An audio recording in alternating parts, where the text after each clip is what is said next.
केला. तो हल्ला केल्यानंतर मला फोन आला की कोर्टामध्ये अशी अशी घटना घडली, तुम्ही ताबडतोब या. त्यावेळेला मी पुण्याच्या शिवाजीनगर न्यायालयात होतो.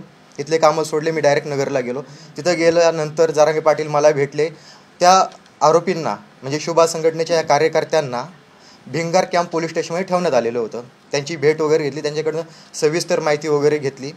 आणि त्यानंतर दुसऱ्या दिवशी हे माझे मित्र ॲडव्होकेट वाजिद खान सर, मी यांना त्या दिवशी रात्री फोन केला की तुम्हाला उद्या सकाळी नगरला यायचं आहे, आपल्याला त्या मुलांचा जामीन करायचा आहे. त्यानंतर सर दुसऱ्या दिवशी आल्यानंतर जरांगे पाटील आमच्यासोबत होते. आम्ही त्यांचं जामिनासाठी प्रोसेस सुरू केली. परंतु त्यांच्यावर गंभीर स्वरूपाचे गुन्हे दाखल झाल्यामुळे 307 ॲट्रॉसिटी, शासकीय कामात अडथळा असे गुन्हे दाखल झाल्यामुळे त्यांना काही लगेच जामीन झालेला नव्हता त्यावेळेस. त्यानंतर काल जी पत्रकार परिषद घेतली आणि त्यामध्ये जरांगे पाटलांवर आरोप केले गेले की जरांगे पाटलांनी यांना काही मदत केली नाही किंवा ही घटना घडल्यानंतर जरांगे पाटील घरी गेले, हात मोडल्याचं नाटक केलं, असं काही घडलेलं नव्हतं. कारण जरांगे पाटलांनी तेव्हाच कोर्टामध्ये आमच्यासमोर त्या मुलांना शब्द दिला होता की जोपर्यंत तुम्ही तुमच्या घरी जात नाही तोपर्यंत मी माझ्या घरी जाणार नाही. आणि 3 महिन्यांपूर्वी काल ज्या कार्यकर्त्यांनी पत्रकार परिषद घेऊन सांगितलं की जरांगे पाटील घरी गेले होते, 3 महिन्यांपूर्वी त्यांनीच पुढारी चॅनलच्या माध्यमातून आपल्याला सांगितलं होतं की जरांगे पाटलांनी आमच्यासाठी खूप काही केलं. उलट आमच्याच परिसरातले लोक आमच्या घरच्यांना फितवत होते, जरांगे पाटलांच्या विरोधात घरच्यांना तयार करत होते. 3 महिन्यांपूर्वी तो जरांगे पाटलांबरोबर चांगला बोलतो आणि अचानक तो युटर्न का मारतो, हा एक मोठा महत्त्वाचा विषय होता. जर आपण त्याची पार्श्वभूमी पाहिली किंवा त्याच्या पाठीमागं जर कोणाचा हात असेल, जर आपण ह्या गोष्टी जर पाहिल्या तर त्याच्या पाठीमागं काही राजकीय नेत्यांचा हात आहे. तो राणेंचा कार्यकर्ता आहे. जर व्हॉट्सअपवरती किंवा फेसबुकवरती, सोशल मीडियावरती जर आपण पाहिलं तर त्याचे असंख्य फोटो राणेंबरोबरचे आपल्याला पाहायला मिळतील. कदाचित हे राणेंच्या सांगण्यावरून जरांगे पाटलांना अडवण्यासाठी किंवा त्यांचं जी आत्ता त्यांना मिळालेला जो प्रतिसाद आहे तो हटवण्यासाठी जाणून बुजून हे केलेलं कृत्य असू शकतं. त्यानंतर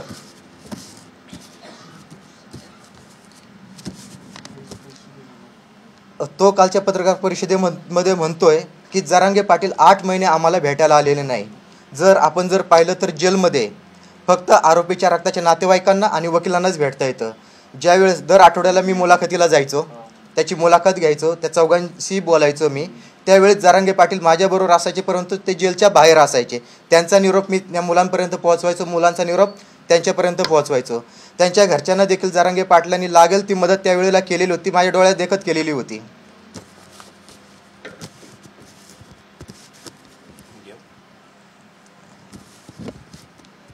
आपण जर पाहिलं आज जरांगे पाटलांना जी प्रसिद्धी मिळते त्याच्या पाठीमागे त्यांचा खूप मोठा त्याग आहे. त्यांनी मराठा समाजासाठी स्वतःला अर्पण केलेलं आहे. परंतु त्यांची जी प्रसिद्धी आहे ती काही राजकीय नेत्यांच्या डोळ्यामध्ये खूपच असल्यामुळं हे त्यांच्या विरोधात षडयंत्र रचले जातात आणि त्यांना बदनामी करण्याचे डाव आखले जात आहेत. आता मागे आपण पाहिलं असेल ते अजय बारसकर, त्यांनी देखील जरांगे पाटलांवरती टीका केली. काय होतं, कोणाचं रिगो हर्ट झालं जरांगे पाटलांकडून की लगेच तो विरोधात जातो. त्या दिवशी बारसकर महाराज जरांगे पाटलांना पाणी प्या म्हणून रिक्वेस्ट करत होते, सांगतो तुम्ही पाणी प्या.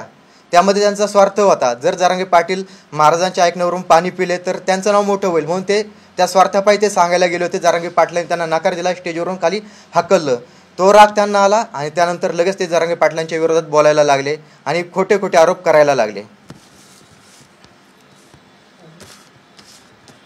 आता बऱ्याचशा राजकीय नेत्यांकडून जे जरांगे पाटलांच्या जवळचे कार्यकर्ते आहेत त्यांना फोडण्याचा प्रयत्न केला जातो. असंच मला देखील कित्येक फोन आले होते की जरांगे पाटलांच्या विरोधात तुम्ही एखादी प्रेस घ्या आणि त्यांच्या विरोधात बोला.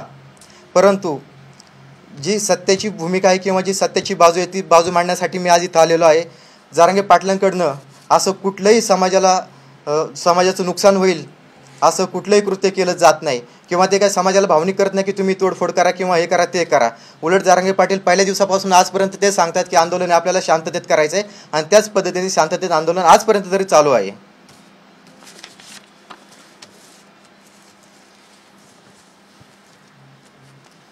त्यानंतर जरांगे पाटील हे राष्ट्रवादीचे किंवा शरद पवारांचे संबंधित आहेत असाही आरोप होतोय. परंतु आपण कुठेही जरांगे पाटलांचा त्या आंतरवाली सराटीमधला एक फोटो सोडला तर शरद पवार साहेबांबरोबर कुठेही तुम्हाला फोटो दिसणार नाही किंवा त्यांचा कसलाही संबंध नाही. एकमेकांची ओळखसुद्धा नव्हती. जेव्हा आता हे आंदोलन उभं राहिलं तेव्हा त्यांची ओळख झालेली आहे. राष्ट्रवादीचा त्यांना कसलाही पाठिंबा नाही किंवा जरांगे पाटलांनी राष्ट्रवादीला आजपर्यंत कधी कसलाही पाठिंबा दिलेला नाही आहे. आणि हे जे म्हणतात की आम्हाला जरांगे पाटलांनी सांगितलं म्हणून आम्ही जेलला गेलो वगैरे, तर हे पाटलांच्या सांगण्यावरनं गेलेले नाही. हे एक सामाजिक भावना, त्या मुलीवर झालेला अत्याचार, त्याला कुठेतरी वाचा फोडावी, न्याय मिळावा या भावनेतून या चौघांनी हे कृत्य केलेलं होतं. त्यामुळं जरांगे पाटलांचा यांच्यामध्ये असलेला जो रोष आहे तो एक राजकीय हेतूतून किंवा कोणतरी यांच्या पाठीमागं आहे ते त्यांना सांगतंय आणि त्यामुळे ते आज मीडियासमोर बोलत आहेत, अशी सत्य परिस्थिती आहे. यामध्ये मी फक्त 4 कायदेशीर गोष्टींचा खुलासा करतो. पहिल्यांदा, मी स्वतः मुसलमान आहे, मुस्लिम जातीचा आहे, असं असताना देखील जरांगे पाटील सगळ्या समाजाला मानतात. त्यांनी शेवटपर्यंत मला वकील म्हणून बदललेलं नाही. आम्हा दोघांची जी जोडी होती ती कायम होती. जोपर्यंत आरोपींना जामीन मिळत नाही तोपर्यंत आम्ही कायम होतो. याशिवाय जरांगे पाटील पुण्याला पडीक होते. आमचे जे ऑफिस आहे वाघोलीचं, त्या ऑफिसमध्ये ते राहायचे का, कारण आर्थिक अडचणी होत्या, जे काही त्यांच्याकडे होतं. याशिवाय पुण्याहून नगरला जाणे, नगरहून वापस पुण्याला येणे, तिथे प्रकरण असेल तर 1 दिवस अगोदर आम्ही कुठेतरी लॉजला रूमला थांबायचो. जे काय असेल छोटं मोठं जेवण खावण ह्या गोष्टी असायच्यात. याशिवाय आम्ही हे प्रकरण लढत असताना ती जी माऊली, ती जी ताई होती ती आमची बहीण होती, म्हणून आम्ही दोघांनीही त्यामध्ये स्वतःहून 1 रुपयाही घेतला नाही. आम्ही स्वतः त्या गोष्टीला नकार दिला का, कारण माझ्याही घरी बहीण आहे, माझ्याही घरी आई आहे, म्हणून आम्ही दोघांनी त्या गोष्टीला विरोध केला की आम्हाला नकोय. याशिवाय वकिलांची जी फौज आहे, त्याचा जो होता वकिलांची फौज उभी करेल, तर हो, माझे मित्र, मी, आम्ही जवळपास 7 ते 8 वकिलांनी या प्रकरणात जी फौज आहे ती उभी केलेली होती. किरण डास्कर असतील, आरिफ खान असतील, सुदर्श असतील, बरेच आमचे जे वकील मित्र होते, आम्ही पूर्ण आमची टीम उभी केलेली होती त्यामध्ये. म्हणजे कुठेही या व्यक्तींना कायद्यात कमी, फक्त प्रोसिजर कशी असते की खालचा कोर्ट आहे, सेशन कोर्ट आहे, हायकोर्ट आहे, ह्या प्रोसिडिंग आहे त्या पूर्ण पार पाडाव्याच लागतात. त्या लोकांना बाहेर काढण्यासाठी दिवस रात्र अहोरात्र आम्ही कष्ट केलेले आहेत आणि आमच्या कष्टाला जेव्हा नाव ठेवलं जातं तेव्हा आम्हाला प्रेस कॉन्फरन्स घ्यावी लागते. धन्यवाद. बोला सर. कायदेशीर सल्लागार तुम्हीच होते का आरक्षणासंदर्भात वगैरे? नाही, आम्ही फक्त हे जे कोपर्डीचं प्रकरण होतं त्यासाठीच पूर्ण आम्ही प्रकरण लढलेलं आहोत. त्या मुलाला राजूला असं सांगण्यात आलं होतं की तुझी 50,000ची नोकरी सोड, तुला लाखाची लावून देतो म्हणून ब्रेन वॉश करून त्याला तो हल्ला करायला लावलाय आणि नंतर तुम्ही लोकांनी बघितलेलं नाही असं त्याचं म्हणणं आहे. नाही, हे असं काही घडलेलं नव्हतं. राजू नोकरी करत होता, 50,000ची नोकरी करत होता, ही गोष्ट खरी आहे, परंतु त्याचा ब्रेन वॉश वगैरे काही केलेला नव्हता. तो स्वतःहून आला होता की मी येतो म्हणून. खेडेगावात कुठं 50,000ची नोकरी आली? 50, मला पण हे पण टॉपिक पडतो की 50 कामाला होता तो. 50 पण पुण्यात 50, 20च्या वरती पेमेंटच नाही. आज पुण्यात 20-25च्या वरती कोणी पेमेंटच देत नाही आणि तो कुठे IT कंपनी थोडीच होता. आणि कालच्या ज्यांनी प्रेस घेतली त्याचे वडील रोज तिथे जेलच्या बाहेर असायचे, पण कधीही जरांगे यासाठी जेलमध्ये CCTV फुटेज असतात. फुटेज जर पाहिले किंवा मागच्या डेटची जर कन्फर्म केली तर तिथे हे, कारण आतमध्ये फक्त आरोपीच्या नातेवाईकांना आणि वकिलांनाच एंट्री असते, बाहेर एंट्री नसते. नातेवाईकांनाच भेटलेले नाहीत ना, तिथेच असायचे. जेलच्या बाहेर भेटली नसतील, कारण ते ज्या दिवशी जेलला यायचे ते जरांगेंना किंवा आम्हाला माहित नसायचं, एकाच गावाची लोक. परंतु 18 महिने जोपर्यंत मुलं घरी गेले नाही तोपर्यंत जरांगे पाटील सुद्धा घरी गेलेले नाहीत. त्यामुळे गावात त्यांना भेटण्याचा काही संबंध येत नाही. पण ज्या केसच्या तारखा असायच्या त्या 8 दिवसाला तारखा असायच्या, 15 दिवसाला तारखा असायच्या. तारखेच्या दिवशी नातेवाईक यायचे, जरांगे पाटील पण असायचे आणि त्यांची भेट त्या ठिकाणी व्हायची. तुम्ही सांगितलं की तुम्हाला बहुतांश फोन येत आहेत की जरांगे पाटलांच्या विरोधात प्रेस कॉन्फरन्स घ्या, नेमके कोणाचे फोन येतात? नाही, ते वेळ आल्यानंतर मी सांगल, आता नाही सांगू. आम्हाला वकिली करायची आहे, घरदार आहे, त्यामुळे वाद नाही, घाबरत नाही किंवा आमच्यावर कसलाही दबाव नाहीये. आम्ही त्यासाठी समर्थ आहोत. कुठल्याही राजकीय नेत्याचा फोन आला आम्ही टाळतोय, त्याला सांगतोय आम्ही जरांगे पाटलांच्या विरोधात आत्ता बोलू शकत नाही. का नाही बोलू शकत? कारण आता जे चाललेत ते कोणत्या पक्षाचे लोक आहेत ज्यांचे तुम्हाला फोन येतात? कोणत्या पक्षाचे लोक आहेत ज्यांचे तुम्हाला फोन येतात जरांगे पाटलांच्या? साहजिक हे सत्ताधारी पक्षाचेच असतील. नाही, त्यांचं नाव मी सांगू शकत नाही.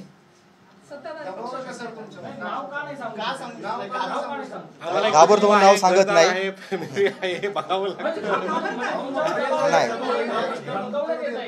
त्यासाठी नाही, धमकवण्यात येत नाही. त्यासाठी वेगळी प्रेस कॉन्फरन्स घेणार आहोत आम्ही. त्यावेळेस त्यांचे नाव आम्ही जाहीर करू आणि ते पण कॉल रेकॉर्डिंग सहित आम्ही जाहीर करू. नारायण राणेचे कार्यकर्ते आहेत. फोटो दाखवा. जरांगे पण नारायण राणेंचे कार्यकर्ते राणेंसोबतचे कोण भेटले, स्टेजवर गेले, आरक्षणाच्या प्रश्नावर भेटले. नारायण राणेचेच कार्यकर्ते. कोणासोबतचे फोटो? नारायण राणे पैकी कोण आहेत ते? जरांगे नारायण राणेंना भेटले मेन आरोप. कुठे भेटले? स्टेजवरती भेटले, आरक्षणाच्या वेळेस भेटले, बरोबर. कारण नारायण राणे जर मराठा समाजाचे नेते असतील किंवा मराठा समाजासाठी ते काम करत असतील, जरांगे पाटील पण ते काम करत असतील, दोघांचं जर हेतू एकच असेल मराठा समाजासाठी आरक्षण मिळवण्यासाठी, तर एकत्र आले तर याचा अर्थ असं होत नाही की जरांगे पाटील पण त्यांचं ऐकतात किंवा त्यांचा माणूस आहे. हाच रूल त्यांनाही लागू होतो ना, जे ज्यांच्या विरोधात तुम्ही आरोप करताय त्यांनाही हा रूल लागू होतो ना. आणि म्हटलं राजेश तर टोपे आणि जरांगे यांचे काही संबंध नाहीत, असं तुम्हाला म्हणायचं का? काय त्यांनी जे काल आरोप केले, हे पहा, या आरक्षणाच्या संदर्भात तर त्यांचे संबंध नाहीत, परंतु जर आपल्या मतदारसंघातला आमदार असेल तर त्या आमदाराचं प्रत्येक कार्यकर्त्याबरोबर ओळख असते, संबंध असतात. पण ह्या लढाईमध्ये किंवा हे उपोषण चाललं यामध्ये त्यांचा कसलाही हस्तक्षेप आम्हाला तरी दिसून आलेला नाही आहे. तुम्हाला दिसला ना? मी आता शिवबाचे प्रदेशाध्यक्ष आहेत, नेमकं काय चाललंय मग आरक्षणावरून? कोण कोणाला? एक जण म्हणते फडणवीस, एक जण म्हणते शरद पवार, एक म्हणते नारायण राणे, आता तुम्ही म्हणताय नारायण राणे. नेमकं कोण आहे या सगळ्या मागून? आता ज्याला जे वाटल त्यानुसार ते बोलतायत, त्यानुसार ते सांगतायत. नाही पण स्पष्ट झालं पाहिजे ना सर्वसामान्य मराठी लोकांना. सर स्पष्ट बोला जरा, म्हणजे हा. पत्रकार परिषद तुम्ही घेतली तर स्पष्ट बोलावा ना. त्यांनी डायरेक्ट काल एक नाव घेतलं. घ्यावं, नाव म्हणजे आणि तुमच्यावर जर तसा दबाव असेल तर तसं स्पष्ट नाही, नाही, आमच्यावर कसलाही कुणाचाही दबाव नाहीये. मी नाही. बोलताना स्पष्ट केलेलं आहे की कायदेशीर जे आहे, कारण मी पॉलिटिकल नाही, मी कुठल्याही पक्षाचा नाही, मी फक्त एक वकील आहे. त्यामुळं मला जे कायदेशीर आहे तेच माहिती मी आपल्या समक्ष सादर करू शकतो. तुम्हाला माझा कुठलाही धमक्यांसंदर्भात जे- पक्षाचा संबंध नाही माझा. तुम्हाला ज्या धमक्यांसंदर्भात आम्ही प्रश्न विचारतो, तुम्ही कुठल्या नेत्याचे आहेत, कुठल्या पक्षाचे आहेत किंवा कोणाचे आहेत, त्याचा एक खुलासा तरी करावा. तुम्हाला जे फोन कॉल येतात ते काय आर्थिक तुम्हाला ते तर तुम्ही घर दिले जातात का? म्हणजे यांचं नाव आर्थिक घेतलं प्रलोभन म्हणजे देऊन धमकी मला देताय प्रेस का? कॉन्फरन्स घ्यायला सांगतायत का? सगळ्या प्रकारे आम्हाला जरांगे पाटलांच्या विरोधात बोलण्यासाठी तयार केलं जाते. कितीपर्यंत दिले असं काही? नाही, नाही, नाही, दिलेलं नाही आणि घेणारही नाही. कारण जसं जरांगे पाटील मराठा समाजासाठी काम करतात तसं मी देखील मराठा समाजासाठी पोट तिडकीने काम करतोय. हे प्रकरण लढताना सुद्धा आम्ही 1 रुपया नाही घेतला, आता आम्ही पद कुठलाही काय नाही. शिवबा संघटना नाही, आता शोभा संघटनेचं पद नाही माझ्याकडं. सर कुठल्या पक्षाचे येतात ते तरी सांगा. ते नंतर जाहीर करेल, मी पुराव्यासहित जाहीर करेल. देश विदेशातील प्रत्येक घडामोडींचे लाईव्ह अपडेट मिळवण्यासाठी आता साम टीव्हीच्या सर्व सोशल मीडिया प्लॅटफॉर्मला लाईक, फॉलो आणि सबस्क्राईब करा. तसंच सर्व नोटिफिकेशनसाठी बेल आयकॉन प्रेस करायला विसरू नका.